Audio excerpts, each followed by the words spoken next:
Okay, hi Year 10. This is another video on the Dialogues unit, and this one follows on from the last one, because in the last one we were looking at what do different kinds of Christians think about other worldviews, non-Christian and non-religious worldviews. In this one we're going to look at what they think they should do because there are other worldviews. In other words, it's all about whether Christians could go out there and try to convince other people to join their religion. So the title is What are Evangelism and Proselytization? And I'm going to start by giving definitions of those two key terms and another key term. Then I'm going to look at a case study briefly, and then I'm going to look at this idea of the arguments for and against. Should Christians be out there trying to convert people to their religion? Okay, first key term, evangelism. Evangelism, you'll be familiar with it maybe because it's also the name of a kind of Christianity, evangelical Christianity. If you look at the church, which is just down the road from Woodland School, it's called Woodlands Evangelical Church. So it's the name of a kind of Christianity. It usually refers to a kind of conservative Protestant form of Christianity. But here, evangelism actually means, what it means is teaching Christianity to others in order to convert them to the religion. So going out there and telling other people about Christianity and trying to persuade other people to join the religion.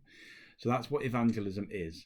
And it has generally been something Christians have thought is important, that you should go and convert others to the religion. But not all Christians think that that's something you should do, and we'll talk about that. Second key term, proselytization. By the way, you should be making notes on these key terms. These are things you definitely need to know. Proselytization means trying to convert people to your religion. It's the same as evangelism, you can see. The difference is that this word can actually be used for any religion, not just Christianity. The word evangelism tends to be used in questions in the Christianity unit, which is coming up next year. That's a unit which looks specifically just at Christian teachings. Proselytization is used in this unit. The reason they use proselytization more in this unit is that these philosophy units, you can do them from lots of different points of view. So we could be learning, this unit, the dialogues unit, from like an Islamic point of view, or from a Buddhist point of view, or from a Hindu point of view. So therefore they use this word proselytization, which means converting people, but you can use it for any religion. Evangelism is a specifically Christian word, and so when you talk about it, only really Christians use it, or when you use it mainly about Christians. The key thing to remember is that from a Christian point of view, these two words mean the same thing, trying to convert other people to your religion. And so when you see those two words, you should be able to use them interchangeably yourself, basically. Okay, last term. Missionary. So a missionary was a person who went out and tried to convert people to the religion. So there was someone who did evangelism. Some people can be called evangelists, but another word for it is missionaries. However, missionary work has generally taken on a kind of advanced meaning from that. A missionary work has come to mean the work of people who travel to other countries in order to do two things. One, evangelize people. That means try and persuade them to become Christians, but also to provide people in need with practical help. So, the typical idea of a Christian, and there's of a missionary, and there's many missionaries working in the world today, is someone who would go over from one country, say from this country, to a country, usually somewhere in the developing world, to do two things. One, to try and spread the religion there, but also to try and provide help for people in need, for people in poverty, and maybe medical help and education. So it's kind of, missionary work is now usually seen as evangelism plus practical help for people who you're going to try to persuade to become Christian. Okay, those are our definitions. Make sure you've got those written down. Okay, next what I want you to do when you've got those definitions written down is to write down this as a kind of subheading. This is a kind of 15-mark question, but I don't want you to write a 15-mark question. I just want to use this to kind of frame the next set of things we're going to look at. So, religion is a private matter. It is wrong to preach your faith to others. So we're going to look at this question, and we're going to look at reasons to agree and disagree. So why would you say, yes, religion's private, shouldn't really be going around trying to persuade people to join your religion. Why might you say, no, it's good, that's something you should be doing? Now, if we were in the lesson, we would watch this video clip and talk about it. So this is Sarah Kuteh, is a nurse who worked in the NHS in this country, and she was sacked because she was trying to... she spoke about her religious beliefs, and some people would argue she kind of tried to force her religious beliefs on other people. So she was working with people in having operations. I'd advise you to watch the video clip and just write in your notes a little summary of what she did. But the basics are, she was a nurse who worked with people who were having operations, and she would do things like talk to them about the Bible, tell them her beliefs about God. In some cases, she would pray for them, whether they wanted her to pray for them or not. And in some cases, she would say things to them, like she said to someone, you're more, she said to someone something like, you should pray, the best way for you to make sure that you get through this operation is to pray. I can't remember the exact wording of what she said. You'd best to watch the video to see. But the idea was that, the debate around it really is, should she be allowed? Those are her views. She believes in God. She believes in Christianity. Is it fine for her to share those views, or is it inappropriate for her to share those views? And usually it generates quite a lot of debate, because some people think it's totally inappropriate. This person's forcing their beliefs on other people. It's just wrong. Other people, though, would say, oh, hold on, she's just saying her views. She's just saying her beliefs. She's just telling them what she believes in. Surely that's fine to express yourself. Some people kind of sit in the middle and say, well, it's fine to express yourself and express your beliefs, but these people were in a kind of vulnerable situation. They were going through operations. They were kind of at a weak point in their lives. Isn't it wrong to try to convince people to be your religion and say to them, you should pray now, or you might not make it through the operation? Those kind of things. Isn't that wrong? And sometimes there are interesting debates in classes in the past about whether it's kind of offensive. If you're going through a hard time and a friend of yours is religious, is it somehow offensive for them to say that they're going to pray for you? I always felt like, if someone said that to me, I'd be like, fine, whether you believe or not, why does it make any difference? Let them go and pray for you. Who cares? It just seems like a nice gesture. But some people I know in discussions find it, I don't know, creepy, or I don't know, maybe patronizing, or there's something wrong with it. They just don't like the idea that people will pray for you when you don't want to be prayed for. Okay, let's have a look then. Once you've got your notes down, just what happened to Sarah Kuteh, like why she was sacked, what she did. Try and give a little bit of the detail of her case, because I think the details are interesting. For example, she says somewhere in the case that she only talked to people about religion if they raise the subject first, and that seems to be interesting. But once you've got those notes written down, I want you to do the next bit.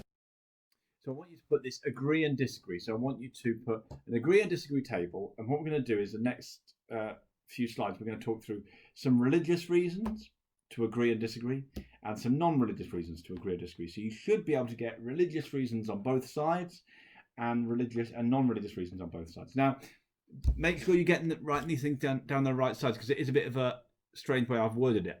So religion is a private matter. It's wrong to preach your faith to others. So the statement is against evangelism, against proselytization. So anything that says proselytization is wrong or is not necessary is going to go in agree. Anything that says that proselytization is a good thing and people must do it is going to go into disagree. So let's have a look at the religious argument. So here's the religious views. Try and put them in the right side of your statement. You can just put the quotes down, or if you feel you need to explain them, explain them. Okay, first one, probably the one you would have thought of looking at the last video. I am the way, the truth, and the life. No one comes to the Father except through me. That is what Jesus says in the Bible, and that is a quote used by people who are exclusivists and therefore believe that only Christians are going to heaven. So these people would disagree with the quote. They would say it's good to preach your faith to others. Why? Because they think only Christians go to heaven, and therefore it's kind of vital to do it. They must preach to other people. They would say, even if other people don't really want you to preach to them, it's still nicer for you to preach to them than not, because you know, as a Christian, they would say that they must become Christian to get to heaven. So even if they're objecting, it's in their own interest really for you to preach to them. So these people would say, yes, you must preach. Second one. This is a quote that's attributed to the Catholic monk St. Francis of Assisi. When I say attributed, that means people say that he said it. I think I've put that down because I looked into it and it didn't seem clear that it's definitely he said it. But you know, if you just put attributed, then it's a famous quote anyway. The quote is this: preach the gospel and if necessary use words. Now that's quite a strange thing to say, because the gospel means the story of Jesus or the message of Jesus. And if necessary use words. So how are you going to put that into, how are you going to preach it without using words? What Francis of Assisi means here is that the best way to show people about Christianity, to tell them about Christianity, or to persuade them to become Christian, is through your actions. So if you look at the thing, religion is a private matter, it is wrong to preach your faith to others. It's hard to know which side to put this on, because he is saying that we should try and spread the religion to others, but he's saying the best way to do it is to put the faith into action. In other words, to be the sort of person who follows Jesus' teachings, to be the sort of person who practices love your neighbour, who helps the poor, who does all the good things that Jesus wants you to do, who's forgives people, who doesn't fight back using violence, all those things. Now, his idea is that is going to persuade people more to become a Christian than you just going on and on about what it says in the Bible, talking to them. So here, I would probably put this in the disagree. He's saying it is good to preach your faith, but he's saying, but you've got to explain it. What he's saying is it's good to preach your faith, but you shouldn't really mainly be doing it by telling people things. You should be doing it by showing them what a good Christian is like. And this is a really good kind of response to use to a question like this, because what you can do about the question is say, well, this quote kind of disagrees, but kind of doesn't disagree. It kind of is in the middle somewhere. And so it shows that you're really thinking about the statement and you're thinking about how this fits into the statement. So definitely put this one in your notes. He is saying, yes, it's good to preach about Jesus and try and convince people to be religious, but the best way to do that isn't to go on to start telling them about the religion, but to be the sort of person who impresses people. And so people will say, wow, that guy's an exceptional person, or that person is exceptional in the way they act in their life. We want to be like that person. And then they'll find out that person's a Christian, and then they'll convert to Christianity. That's the idea. Okay, next one. Okay, my father's house has many rooms. This would be on the only Christian argument I would put on the agree side. So this is obviously from pluralists would use this quote. The point is that if you're a pluralist and you think there are many paths to God, and you use that quote to say it, there's room for many different religions to God, then this means that it's not very important to preach your faith to others. In fact, it might be more important to listen to other people and see what their religion has to say and how it can educate you. So I think people who are pluralists, Christians who are pluralists, are interested in speaking to people of other religions, but they're not usually interested in forcing them to become Christian. So that would be against. They don't think that you have to be Christian to go to heaven. Oh, sorry, that would be for the quote. They don't think people have to be Christian to go to heaven, so you don't have to force your religion on other people. Last one. This would be on the against the statement, saying it is good to preach. And this is the most basic one, basically, this is a quote from Jesus. He says, therefore, go and make disciples of all nations. That's followers, disciples. Baptizing them in the name of the Father and of the Son, of the Holy Spirit. So Jesus directly tells people to go out there and make followers from all nations, from all different countries. So this is probably, I'd say, the most common one that people use, because what do Christians follow? They follow what Jesus said, and Jesus said, go out there and convert people to the religion. So that seems to be a clear argument against the statement and in favour of evangelism and proselytization. Okay, those are all the religious arguments. Remember, I go through these things. I talk quite quickly on the videos, so do go back and watch again, or pause, or whatever you need to do. And I'm going to go on to the non-religious ones next. Before I look directly at the non-religious arguments, I'm going to look at a few ideas just to get it in your head before we go through the arguments. So an interesting thing is I've got two pictures here I found on the internet, and with two different statements on. And both of them are the sort of statements that are quite common in the modern world, found amongst non-religious people. So here's the first one. I don't care who or what you believe in. Just don't try to force your views on other people, and the world would become a much better place. Now, this is a very common idea, the idea of tolerance, really, and to accept other people and not to try and force other people to act and believe in the way you do. That's a value in a modern, multicultural, multi-religious, diverse society. The idea that we should just be more tolerant of other people and what they believe in. And so people might use that to say, no, we shouldn't go around forcing people our religion on other people. We should just let them be what they are, and we can be what we are. That's one view that's very common in modern society. However, another big value in modern society is the idea of freedom of speech. That is, that you should be free to say what you want to say, to express your beliefs, unless you're harming other people directly. So that would make people think, well, yeah, religious people should be free to say what they want to say. If they want to tell people about their beliefs, they should be free to do so, in the same way that non-religious people should be free to do so as well. And it's this kind of conflict, I think, that you can see in cases like the Sarah Kuteh case. It's a kind of conflict between these two values that many people, non-religious people, have, but they seem to come into conflict here. There's one which says we should be tolerant of other people and just let other people live how they want to live, and the other one says that we should be free to say whatever we want. We'll come back to that in a minute. The second thing I want to look at is this, and it just made me think of this.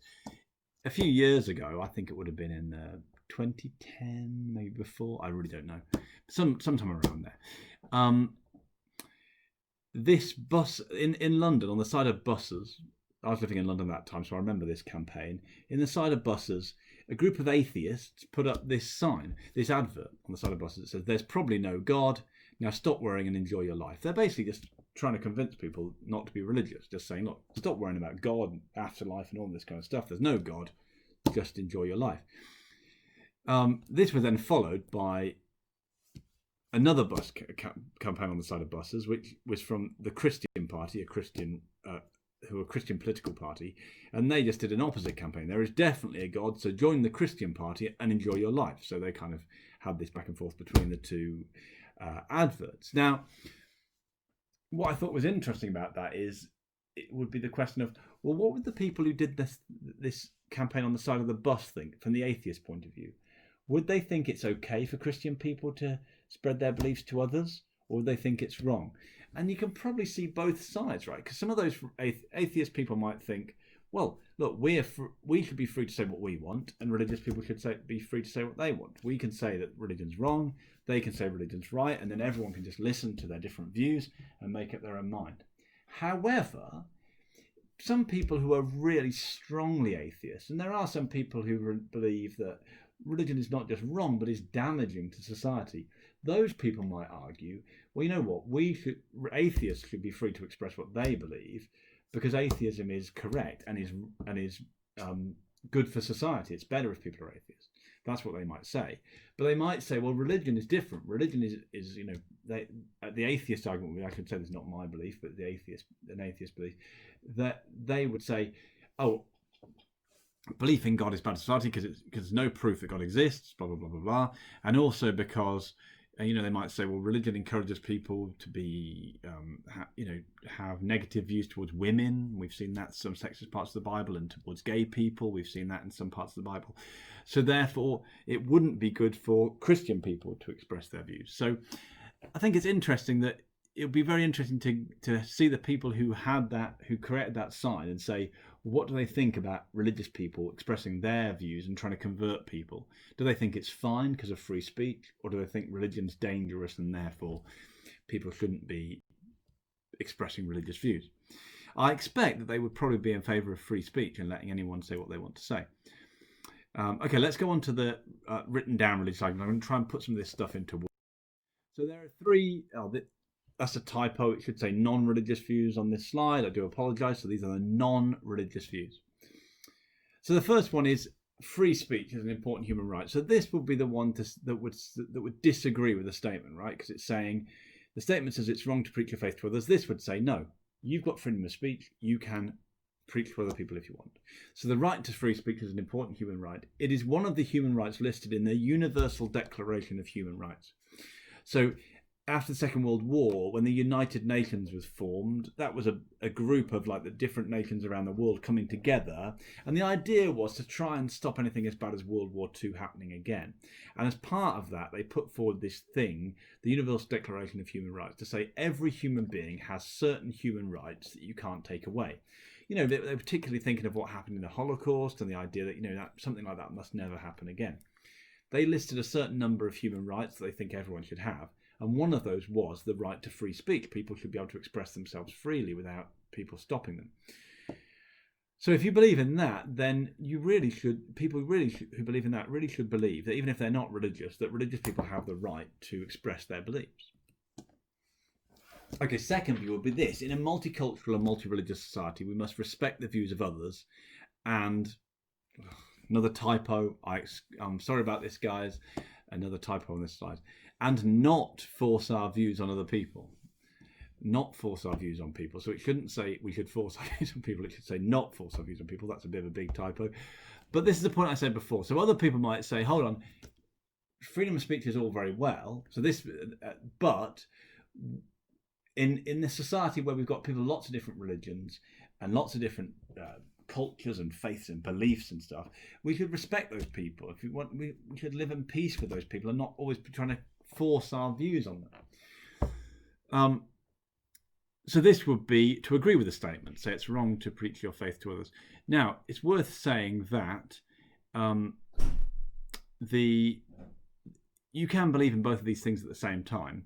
I mean, some people, most people, I think, and non-religious people in society would probably say that they believe in the right to free speech, but there's got to be a limit to that free speech to stop people forcing their views on other people. So if you think about the Sarah Kuteh case, that's an interesting case because most people who believe in free speech would say, yes, she's got the right to say what she wants to say, but they just might say, well, she said it in the wrong place. She shouldn't be saying it in her place of work when she works as a nurse. She shouldn't be saying it to people who are just about to undergo operations. So it's not like that you can't believe in both of these things at the same time.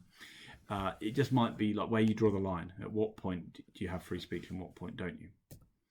Okay, last one would be the more kind of hardline atheist view, which would be religion encourages ridiculous beliefs and prejudice against women and gay people. Therefore, trying to convert people to religion is bad for society. So some people might say, yeah, it's bad to convert people.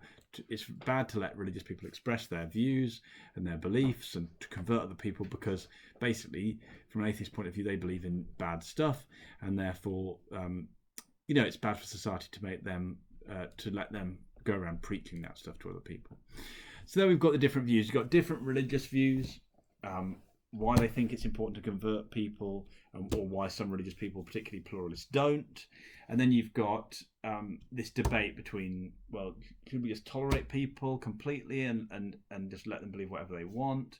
Or do we have a right to express our own views? Or should that right be limited because religion is bad for society? Now, there's the different points of view. Okay, this is the last thing. I'd just like you to put your view down. You know what? I've received and marked lots of 50-mark questions and other exam questions people have sent to me over this lockdown period, and most of the quality has been exceptionally high, I've got to say. So well done for those of you who sent me exam questions. But one thing I've noticed is and it's always been a problem with exam questions, it's always the most difficult thing to do, is to get a proper conclusion that's got two reasons in it. So it'd be good if in your notes you could think about this. Religion is a private matter. It's wrong to preach your faith to others. Give me write down a conclusion. What's your view? Can you give two reasons to it? And when I say two reasons, you might want to say something like this. Well, you could give kind of a balanced view with two reasons. So you could say, well, I believe in freedom of speech, so people should be allowed to express their views. But on the other hand, people should be tolerant and not force their views on others. And so, if people don't want to, if they've expressed their views and other people have said that they're not interested, that they should just leave those people alone.